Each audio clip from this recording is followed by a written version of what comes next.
Subscribe our YouTube channel and download app now. And the last topic of the solvent theory is super acid and super basis. और आपके exam में इस वाले portion से भी question देखने को मिलेंगे। जो मैं बातें बता रहा हूं सिर्फ इन्हीं को ध्यान से सुनना है और 100% इसी में से क्वेश्चंस होंगे। सबसे पहली बात हम स्टार्ट करते हैं, व्हाट आर सुपर एसिड्स। तो रटने जैसा कुछ नहीं है, जैसे कि नाम से ही पता लग रहा है, जो बहुत ही स्ट्रांगली एसिडिक होंगे उन्हीं को क्या कहा होगा, सुपर एसिड कहा होगा। तो हमने जिसको सेट किया है, यानी हम किसी एक एसिड को पिक कर लेते हैं कि इससे स्ट्रॉन्ग जितने भी होंगे, जितने भी इस पर्टिकुलर एसिड से अच्छे प्रोटॉन डोनर होंगे, वो सारे के सारे हम क्या मान लेंगे, आज से सुपर एसिड मान लेंगे। तो वो एसिड हमने क्या पिक किया हुआ है, वो है प्योर यानी कि लिक्विड H2SO4। तो लिक्विड H2SO4 से भी जो पावरफुल प्रोटॉन डोनर होते हैं वो ही हम क्या कहते हैं, उनको सुपर एसिड कहते हैं। पहली बात। दूसरी बात आपको यह पता होना चाहिए, वो जो सुपर एसिड्स होते हैं उनकी भी स्ट्रेंथ अलग अलग हो सकती है। जरूर थोड़ी ये सारे सुपर एसिड बहुत स्ट्रांगली प्रोटॉन डोनर तो हैं, लेकिन उनमें भी कंपैरिजन पॉसिबल है। और सुपर एसिड क्या होते हैं, वो हाइड्रोकार्बन तक को भी प्रोटोनेट कर सकते हैं। जैसे कि मीथेन है, हम जानते हैं मीथेन को प्रोटोनेट करके CH5 पॉजिटिव स्पीशीज प्रोड्यूस करनी बहुत डिफिकल्ट है, क्योंकि वो बहुत अनस्टेबल है। लेकिन सुपर एसिड का मतलब ही ये है कि सुपर एसिड के पास प्रोटॉन इस तरीके से अवेलेबल है कि उसमें आप कुछ भी ऐड करेंगे ना, कितना भी उसकी प्रोटॉन लेने की टेंडेंसी ना हो चाहे, ये उसको जबरदस्ती कहेंगे भैया इस H+ को रखो अपने पास। इसीलिए उनको कह रहे हैं सुपर पावर वाले, यानी कि सुपर एसिड। कैसे बनते हैं सुपर एसिड्स, और उसका छोटा सा कॉन्सेप्ट जो है मैं आपको समझा देता हूं। सुपर एसिड जो है लुईस एसिड और ब्रोंस्टेड एसिड के कॉम्बिनेशन से प्रोड्यूस होते हैं। एक पावरफुल लुईस एसिड और एक पावरफुल ब्रोंस्टेड एसिड। हालांकि इसमें मैंने इस पावरफुल ब्रोंस्टेड एसिड की जो बात है उसको अंडरलाइन किया है, एक बार उसको समझते हैं। तो आपसे तो कॉम्बिनेशन पूछा जा सकता है या सुपर एसिड क्या होते हैं। अब तक इन तीन बातों से तो मैंने आपको क्लियर कर दिया। चलो देखते हैं सुपर एसिड के जो बनने का कॉन्सेप्ट है वो क्या है। सबसे स्ट्रॉन्गेस्ट सो फार अब तक जो जाना जाता है, सबसे स्ट्रॉन्गेस्ट एसिड जो है वो प्रोड्यूस होता है when we dissolve SbF5 in HF। तो पहले एग्जाम में तो यही क्वेश्चन आए हैं अब तक कि कौन सा इनमें से सुपर एसिड है। तो अगर आप SbF5 को HF में डिसॉल्व करते हैं तो आप जानते हैं आपके पास जो ब्रोंस्टेड एसिड है वो कौन सा है, ये वाला, क्योंकि जो प्रोटॉन डोनर होता है वो ब्रोंस्टेड एसिड है। और ये कैसा है, लुईस एसिड, क्योंकि SbF5 नेगेटिव हम जानते हैं क्या है, एक अच्छा फ्लोराइड एक्सेप्टर है। होता क्या है कि अगर आप ध्यान से समझे, जब HF डिसोसिएट होगा, HF हालांकि कोई वीक एसिड नहीं है, HF HI HCl HBr के कंपैरिजन में वीक है, लेकिन इसका pKa 3 के आसपास होता है, तो सफिशिएंटली स्ट्रॉन्ग है भी। इसको ऐसा ज्यादा वीक भी नहीं कह सकते हम इसको। तो जब ये डिसोसिएट होता है तो H+ and F negative produce करता है। हमारा यहां कॉन्सेप्ट क्या है कि हम एक लुईस एसिड ऐड करते हैं। वो लुईस एसिड यहां पे क्या हो गया है, SbF5। वो लुईस एसिड इस F नेगेटिव को एब्स्ट्रैक्ट कर लेगा और बना देगा लेट्स सपोज कुछ भी SbF6 नेगेटिव। और हम जानते हैं अगर ये नेगेटिव जो है इसके साथ चला गया है तो according to the Le Chatelier principle equilibrium किस में चला जाएगा, फॉरवर्ड डायरेक्शन में। और H+ की कॉन्सेंट्रेशन काफी हाई हो जाएगी। और प्रोटॉन की कॉन्सेंट्रेशन हाई होने का मतलब ये है कि इस मिक्सचर में किसी को भी ऐड करोगे तो वो उसको क्या कर देगा, प्रोटोनेट कर देगा। अब ये बात समझनी है हमें कि ये इसको मैंने क्यों कहा, कई बार पढ़ाते वक्त कुछ लोग ये भी बोल देते हैं जो ब्रोंस्टेड एसिड होता है वो कंपैरेटिवली थोड़ा सा वीक होना चाहिए। ये वर्ड आपने अगर कभी सुना है तो उनका रीजन क्या होता है कि देखो, अगर एसिड स्ट्रॉन्ग है, स्ट्रॉन्ग, तो हम जानते हैं स्ट्रॉन्ग एसिड जितना होगा उसका कॉन्जुगेट बेस क्या होगा, उतना वीक होगा। और अगर कॉन्जुगेट बेस वीक है, इसका मतलब ये किसी भी को भी, यानी कि बेस कैसा हो गया, सॉरी उल्टा हम बोल रहा हूं, अगर एसिड स्ट्रॉन्ग हुआ तो ये कैसा हो जाएगा, वीक बेस। और अगर एसिड हुआ वीक एसिड तो बेस क्या होगा, स्ट्रॉन्ग। और अगर बेस स्ट्रॉन्ग हो गया तो तुम्हारे पास जो ये स्पीसीज प्रोड्यूस हो रही है वो बहुत इजीली इस लुईस एसिड पे अटैक कर पाएगी, क्योंकि अगर बेस ही वीक हुआ तो ये इसके साथ ज्यादा स्टेबल कॉम्प्लेक्स नहीं बना रहा होगा। इसीलिए कई बार ऐसा टीचर्स बोल देते हैं पढ़ाते वक्त कि जो ब्रोंस्टेड एसिड है वो थोड़ा सा वीक होना चाहिए। वो किस तरीके से हेल्प कर रहा है, अगर ये वीक एसिड हुआ तो इसका बेस स्ट्रॉन्ग होगा तो इसके साथ एडक्ट बहुत जल्दी बना लेगा और रिएक्शन फॉरवर्ड एक्शन में चली जाएगी। और मैं कह रहा हूं कि वीक से उनका मतलब ये नहीं होता है कि ये बहुत ही ज्यादा वीक ले लिया है। HF जैसे मैंने बताया कंपैरेटिवली HI HBr एसिड के कंपैरिजन में क्या है, वीक है। तो इसीलिए सबसे स्ट्रॉन्गेस्ट एसिड, आपसे कॉन्सेप्ट नहीं पूछा जाएगा और concept most of the time कोई समझाता है भी नहीं। मैंने सिर्फ आपको बताया है सबसे पहला कॉम्बिनेशन जो बनेगा वो है ये वाला HF और SbF5 का। पेपर में पहचानना आ सकता है इनमें से किसको हम सुपर एसिड कह सकते हैं, ये देख लिया। दूसरी बात, इसकी बैलेंस रिएक्शन लिखने के तरीके अलग अलग हैं। जैसे मैंने अभी करके दिखाया वो तो सबसे सिंपलेस्ट तरीका था, क्या था कि ये F नेगेटिव को एक्सेप्ट कर लेगा तो H प्लस SbF6 नेगेटिव बन जाएगा। ये सिर्फ एक सिंपल तरीका है लिखने का, लेकिन एक्चुअल में आपको अलग अलग तरीके से जो डिटेल तरीका है वो ये है। मान लो 2 HF हो तो किस तरीके से डिस्टेंस होता था ये, अब एक F नेगेटिव इसको डोनेट कर भी दिया तो ये SbF6 नेगेटिव बन गया। तो H प्लस यहां क्या बचा, यहां 2 H बचे और एक F, तो दिस इज योर स्पीसीज। इसको ऐसे भी लिखा जा सकता है। और आप अगर इसके भी 2 कर देंगे SbF5 तो आप अपने ऑप्शन में पहचान लेना, ये वाला तो देने का उनका मतलब ही नहीं है। एक्चुअल में इन दोनों में से कोई एक पार्ट गिवन होगा। SbF5 इसके भी 2 मोल्स, इसका मतलब क्या है, अगर इसने F नेगेटिव इसको डोनेट कर दिया एक तो बनेगा H2F पॉजिटिव, और अगर इसने एक्सेप्ट कर लिया F नेगेटिव तो Sb कितने हैं अभी 2, फ्लोरीन कितने हो जाएंगे 10 तो पहले से ही थे और एक यहां से आ गया 11 नेगेटिव। ये स्पीसीज भी बन सकती है। तो तुमसे नेक्स्ट क्वेश्चन ये हो सकता है, क्योंकि हर ईयर सेम क्वेश्चन का रिपीटेशन तो वो करने वाले नहीं है, तो वे पूछ सकते हैं जब हम इस सिस्टम को लेते हैं SbF5 और HF तो कौन कौन सी स्पीसीज प्रोड्यूस होती है। और एक तरीके से ये लिखने का मतलब क्या है, ये एक तरीके से H प्लस है जो HF के साथ जुड़ा हुआ है ड्यू टू हाइड्रोजन बॉन्डिंग, तो यानी एक तरीके से प्रोटॉन ही तो है। तो कोई भी स्पीसीज आप ऐड करेंगे उसमें तो ये वाली स्पीसीज जाके उसे कहेगी बेटा इस H प्लस को पकड़ो, H प्लस पकड़ा देगी उसे, उसका क्या हो जाएगा प्रोटोनेशन हो जाएगा। तो आपने एक देख लिया है। तो आप जो एग्जांपल से याद रखेंगे किसको पकड़ के याद रखें, SbF5 को याद रखें। एक और क्वेश्चन जो एग्जाम में अब आ सकता है, ये बात ध्यान रखना, अगर आप SbF5 को ऐड कर देते हैं फ्लोरोसल्फोनिक एसिड HSO3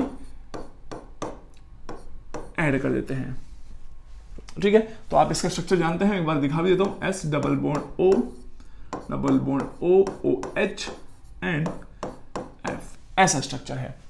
अगर इन दोनों का इक्विमोलर मिक्सचर ले लिया आपने, कैसा इक्विमोलर, तो इन दोनों के इक्विमोलर मिक्सचर को ही मैजिक एसिड ही कहा जाता है। तो आप इसको ध्यान रखना, मैजिक एसिड। लेकिन मैजिक एसिड और HF और SbF5 में का जो कॉम्बिनेशन था उन दोनों में से स्ट्रॉन्गर कौन सा था, वो था HF और SbF5 वाला। इनकी जब रिएक्शन होगी तो आप जानते हैं ये H प्लस और ये नेगेटिव स्पीसीज है। तो ये जो नेगेटिव स्पीसीज बनी है सबका कॉन्सेप्ट बहुत सिंपल है, ये नेगेटिव स्पीसीज इसके साथ जुड़ेगी क्योंकि ये लुईस एसिड है और ये इलेक्ट्रॉन डोनर है यहां से। तो अब आप क्या करेंगे, ये जो H प्लस आयंस हैं, या तो आप इसको ऐसे लिख सकते हैं कि H प्लस अलग हो गए प्लस SbF5 के साथ जुड़ गया कौन, SO3F नेगेटिव स्पीसीज। या फिर आप जानते हैं लिखने का सही तरीका ये होगा, ये H प्लस इस तरीके से नहीं होंगे, ये H प्लस जो है एक और HSO3F का मॉलिक्यूल इनके साथ जुड़ेगा क्योंकि प्रोटॉन इस तरीके से एग्जिस्ट नहीं करते, H2SO3F पॉजिटिव बनता हुआ नजर आएगा। तो this is your balanced reaction. तो मैजिक एसिड इक्विमोलर मिक्सचर है, SbF5 से आप सुपर एसिड्स को देख के पहचान सकते हैं। इसको मैजिक एसिड कहा जाता है, उसका रीजन ये है क्योंकि जो पैराफिन वैक्स यानी कि जो मोम होता है वो इजीली किसी में डिसॉल्व नहीं होता है, लेकिन इसके अंदर मैजिक एसिड के अंदर जब इसको ऐड किया गया जो वैक्स कैंडल वैक्स होता है तो वो एकदम डिसॉल्व हो गया, तभी से इसका नाम मैजिक एसिड कहा गया क्योंकि उसमें बहुत लंबी कार्बन की चेन होती है और कोई भी एसिड उसको इजीली डिसॉल्व नहीं कर सकता है। अब हम बात करते हैं कि क्या सर SbF5 ही बना सकता है, तो आंसर है नहीं, और बहुत एग्जाम्पल हो सकते हैं सुपर एसिड्स के। मैं सिर्फ एग्जांपल बता रहा हूं, जैसे कि SbF5 को तो आप HF के साथ बना ही सकते हैं एक कॉम्बिनेशन, ASF5 दूसरा फ्लोराइड एक्सेप्टर, आप इसको भी यूज कर सकते हैं, तो भी आपका सुपर एसिड बन जाएगा। टेंटेलम या NB को यूज करके भी आप लोग बना सकते हैं, यानी कि अगर मैं, ऐसा नहीं है कि सिर्फ आप लोग SBF5 या ASF5 जो है पी ब्लॉक वाले ही लेंगे, कोई भी फ्लोराइड एक्सेप्टर, इन दोनों का मिक्सचर भी सुपर एसिड है। नायोबियम NbF5 ये भी एक्ट कर सकता है PF5 पर। आप जानते हैं जो इसकी फ्लोराइड एक्सेप्ट करने की टेंडेंसी है वो कंपैरेटिवली वीक है, तो अगर इनका ऑर्डर लगाना आ जाए, ऑर्डर लगाना तो आएगा ही नहीं अभी तो बस यही पेपर में पूछे गए आज तक कि सुपर एसिड कौन सा होता है, क्योंकि बहुत सारे बच्चों को तो आइडिया ही नहीं है, हम तो काफी डिटेल की बात पढ़ रहे हैं। तो अगर ऑर्डर पूछा जाए तो सबसे ज्यादा स्ट्रेंथ ये है, इसको ध्यान रख लेना, ये आपके एग्जाम में क्वेश्चन आ सकता है क्योंकि ये बुक में ऑर्डर गिवन है, ठीक है। इसके अलावा जरूरी नहीं है आप HF के साथ ही बनाएं, मैं एक दो एग्जांपल और देता हूं सुपर एसिड के। तो अगर आप HSO3F के साथ बनाना चाहते हैं तो आपको क्या करना है, दो एग्जांपल याद रखें, TA के साथ SO3F कितने 5, क्योंकि ये वाली स्पीसीज जो है SO3F नेगेटिव आयन प्रोड्यूस करती है, वो वहां एक्सेप्ट कर लेगा। इस तरीके से याद रख सकते हैं। ऐसे ही HSO3F और NbSO3F5 ये सारे सुपर एसिड्स के एग्जाम्पल हो गए हैं। कॉन्सेप्ट आपको बता दिया है, मोस्टली लोग तो एक आधे को ही जानते हैं, आपको मैंने बहुत सारे एग्जाम्पल दे दिए हैं, इनसे क्वेश्चन सिंपल आते हैं। सुपर एसिड कौन सा होगा इनमें से पहचान लो, ठीक है। अब हम लास्ट बात, मैं आपको आखिरी बात और समझाता हूं, क्योंकि सुपर एसिड्स की ऐसा नहीं है कोई रिएक्शन नहीं दे सकता। मैंने आपको क्या बताया, कभी भी आपको ऐसा लगे कि हमारे पास क्या है, एक सुपर एसिड, वो तो आप पहचान लेंगे कैसे बनता है।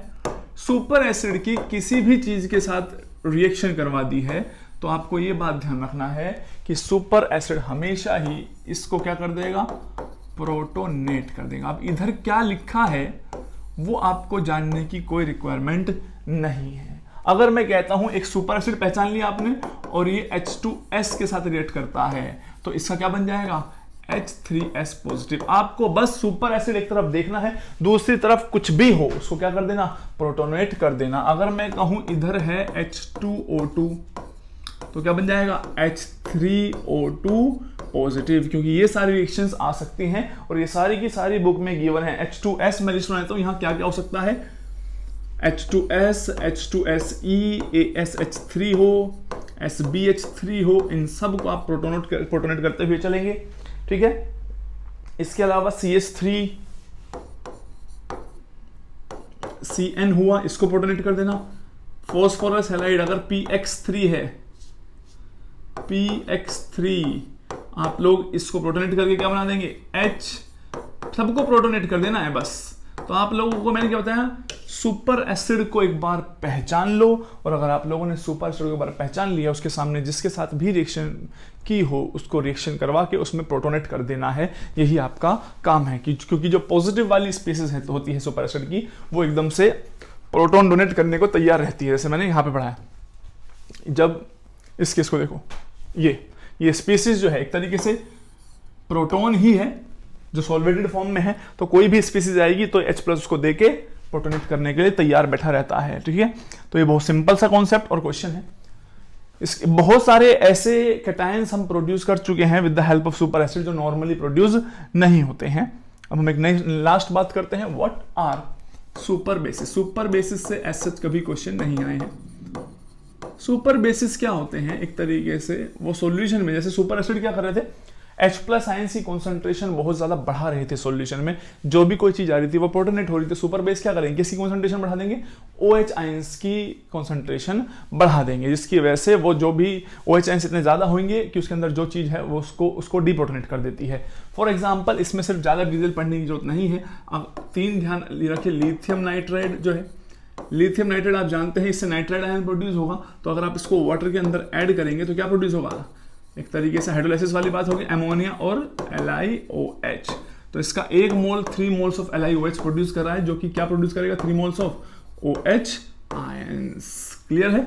इसके अलावा सुपर बेस एग्जांपल ये भी हो सकता है, सोडियम हाइड्राइड आप जानते हैं, ऑर्गेनिक केमिस्ट्री तो आप पढ़ ही रहे हैं, तो ये डीप्रोटोनेट करने के काम आता है काफी जगह। डीप्रोटोनेट कहाँ, किन किन को डीप्रोटोनेट करते हैं हम, कार्बोक्सिलिक एसिड को, अल्कोहल्स, फिनोल्स, ईथर्स नहीं, ये तो चैप्टर का नाम हो गया, थायोल्स एक्सेट्रा।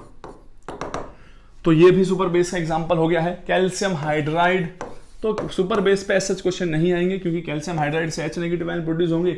H नेगेटिव के स्ट्रॉन्ग बेस होते हैं, तो वाटर से को डिप्रोटोनेट कर देंगे तो OH की कॉन्सेंट्रेशन को बढ़ा देंगे। आप लिख भी सकते हैं इसमें अगर H2 ऐड करेंगे तो क्या बनेगा, कैल्शियम हाइड्रोक्साइड और H2 प्रोड्यूस होगा। मैंने बताया था वाटर के अंदर OH आयन से स्ट्रॉन्ग बेस तो टिक ही नहीं सकता कभी भी। नाइट्राइड आयन हो, हाइड्राइड आयन हो, ये सारे OH आयन से क्या है, स्ट्रॉन्ग बेस हैं। अगर OH आयन से स्ट्रॉन्ग बेस ऐड करोगे तो वो वाटर को डिप्रोटोनेट करके क्या बना देगा, OH आयन प्रोड्यूस कर देगा। This is all about strong acid, strong base. जितने भी क्वेश्चन आए होंगे या आने वाले हैं वो सारे इन्हीं से आएंगे। आपको कोई एक्स्ट्रा बुक या कोई एक्स्ट्रा चीज देखने की जरूरत नहीं है। Best of luck.